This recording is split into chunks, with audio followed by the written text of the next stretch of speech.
একদিন রাতে একটি ছোট রোবট ছেলে রিকো বের হল এক অজানা জঙ্গলের দিকে। সে খুঁজছে এনার্জি ক্রিস্টাল, যেটা ছাড়া তার পাওয়ার শেষ হয়ে যাবে।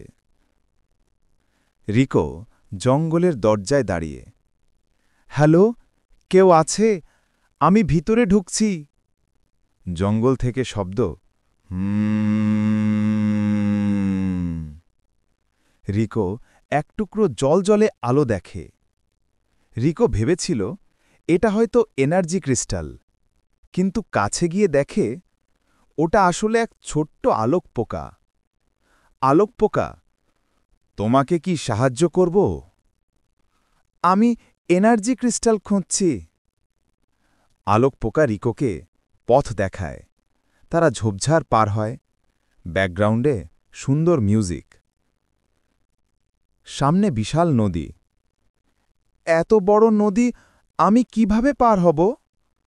চিন্তা করো না, আমি তোমার পাশে আছি। হঠাৎ নদী থেকে একটি বন্ধুত্বপূর্ণ কচ্ছপ বের হয়। আমি তোমাদের পার করে দিব। নদী পার হওয়ার সময় ছোট